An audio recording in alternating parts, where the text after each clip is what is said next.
What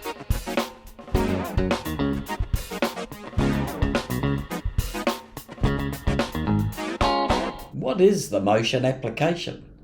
It's an animation program for creating effects that can be used as plugins for Final Cut Pro or edited to be used directly or even in other apps like Adobe Premiere or DaVinci Resolve. And what I've found is that the first impression that most Final Cut beginners have of motion is a sense of intimidation. Well, I'm here to soothe that sense of confusion with easy tutorials that show you how to use motion without any hassle. And let me assure you, as a Final Cut Pro editor, you don't have to be a coding expert or a full-time animator to get real benefits from motion. Just keep it simple and take it one step at a time. No need to get complex unless you want to, and have the basics under your belt. You'll be able to enhance your Final Cut edits from the very first attempt at motion, I promise.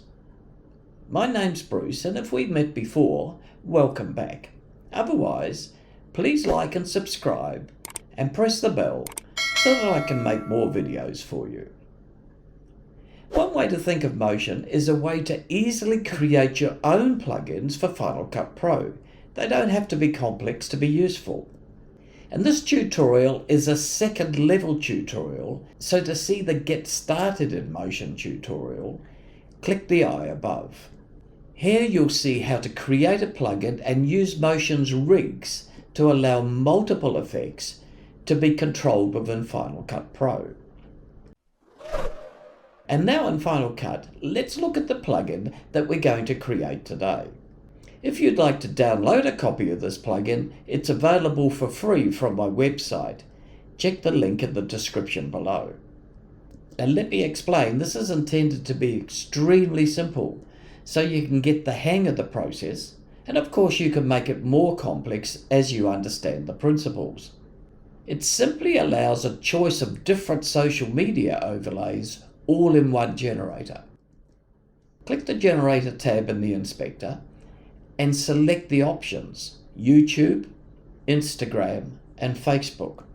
And as I stated in the previous Get Started tutorial, I find the best way to start with motion is to see how previous plugins have been created, and then you can pull them apart. To do that, you simply right-click on the generator in the browser and select Open in Motion.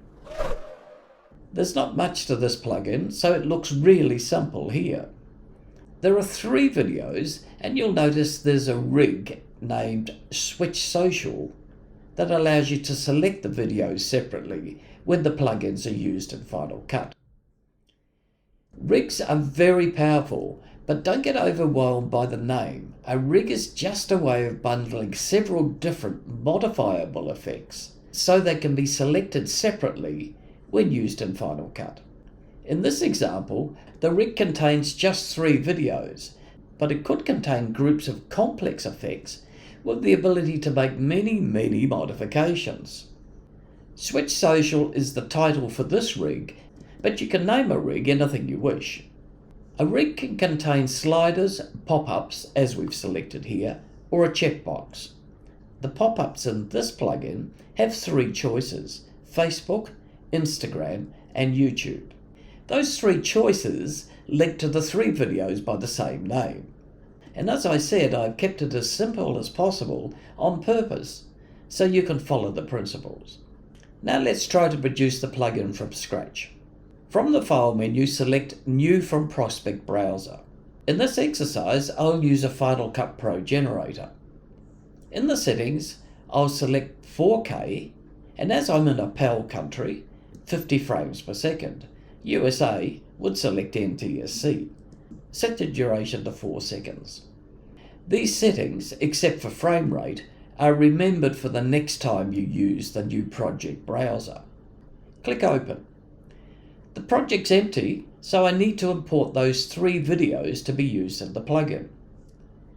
Click Import at the top of the screen and select the 3 videos.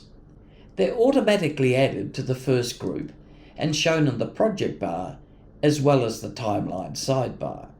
I won't be using the timeline in this tutorial other than to make sure the playhead is always at the start. And that's taken care of automatically by using the import button. If you drag your clips from a Finder window, the videos will be imported wherever the playhead is placed. So you'd need to check each is at the beginning of the project's timeline. Now I need to add these videos to the rig. And to do that, I need a rig. So select Add Object at the top and select Rig. It's added above the group. One of the most important things you need to do when working with motion is to name your assets, like rigs for example. Otherwise you will get confused with the different names. You'll see what I mean in a minute. Click and hold on the rig and you'll be able to give it a name. We'll call it Switch Social. Now I'm going to add the videos so they can be seen in a pop-up menu in Final Cut Pro. And that's done from the inspector. Click the plus pop-up, and as an explanation, rigs give you three choices of selection: pop-ups, sliders, or checkboxes. We're only looking at pop-ups in this tutorial. Since this needs to be viewable in Final Cut, you need to publish it, and you do that from the downward chevron on the right.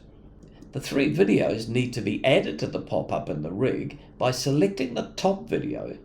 Make sure the Properties tab is selected in the inspector. I'm going to select the opacity, as that allows me to show each of the three videos by hiding the other two. At the right, click the downward chevron and select Add to Rig, Switch Social, and Add to Pop-up. Select the second video in the project sidebar, select Properties, select the downward chevron, select Add to Rig, Switch Social, Add to Pop-up. I'll quickly add the third video for you now. Click the pop-up in the project sidebar, and under the Widgets tab, you'll see the three videos that have just been added. There are three built-in snapshots, but you can add more if you need. Select Snapshot 1 and rename it to YouTube. Next is to select each video within the rig and hide the other two so that the selected one is the only video viewable. You'll see the effect when you get back to Final Cut. Press the Start button. This starts a process. Slide the opacity sliders to the left for both of the other two videos. This hides them but leaves the YouTube video visible. Click the Stop Rig Edit mode to stop the process. Select Snapshot 2, rename it to Instagram. Click the Start button. Move the two sliders, YouTube and Facebook, to the left to hide them. Now process the third snapshot for Facebook. And now you can click the different snapshots to see them in Motion's viewer. Now to save the plugin. Select Save from the File menu. In the template name, type Switch Social. In Category, select New Category and call it Social Media. Press Publish. And now we're in Final Cut Pro.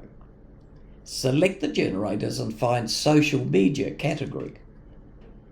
Drag the new plugin into the timeline. Select the Generator tab in the inspector, and you can select the different options.